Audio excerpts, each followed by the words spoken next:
Hi, I'm Dax, Studio Director at Whatboy Games, working on Stellaris Nexus. Stellaris Nexus is a simultaneous, turn-based, fast 4X game that can be played in either single or multiplayer, start to finish, in about 1 hour.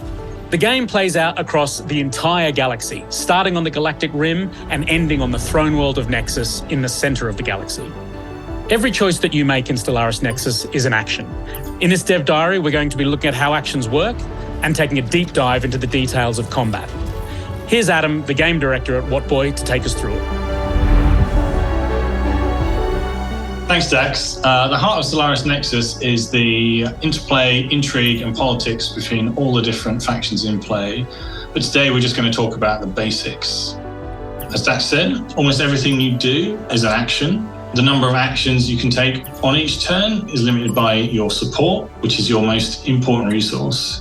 Support represents the freedom of your regime to act, either through a happy population, coercion, or through ruthless suppression.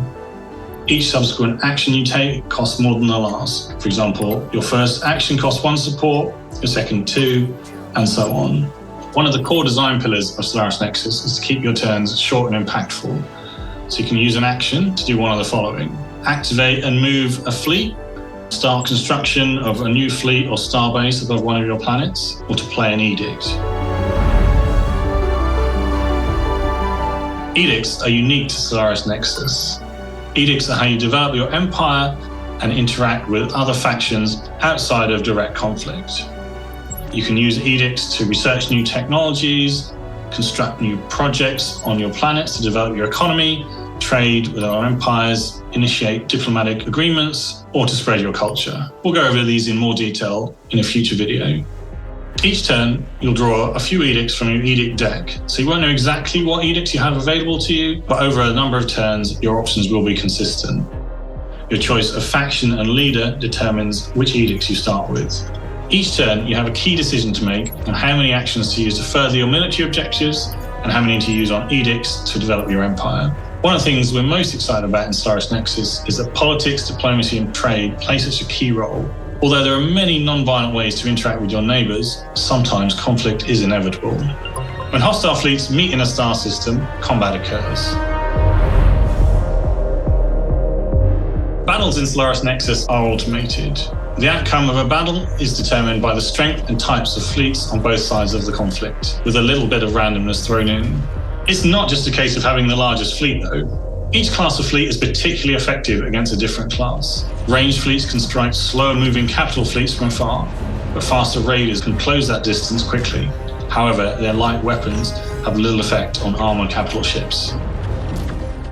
Advanced technologies can upgrade the offensive and defensive capabilities of your fleets, as well as unlocking new fleet types.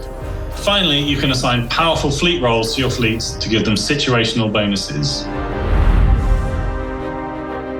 It's worth keeping in mind the way that turns work in single player versus multiplayer. In single player, you're battling against 5 AI opponents, and you can take as long as you want to decide which actions you're going to take before you click end turn. But when playing against other human players, there's a turn timer that is set at the beginning of the game and which gives every player a time limit in which to play all of their actions. If you don't end your turn before the turn timer runs out, you have 60 seconds of overtime that can be spent across the entirety of the game, so use it sparingly. In this way, multiplayer games move fast. This is to ensure that standard multiplayer games come in at around the 60-minute mark. So follow your gut, trust your instinct, and if you get annihilated, check the end game stats to figure out where you went wrong. And we'll see you for another game on the Galactic Rim.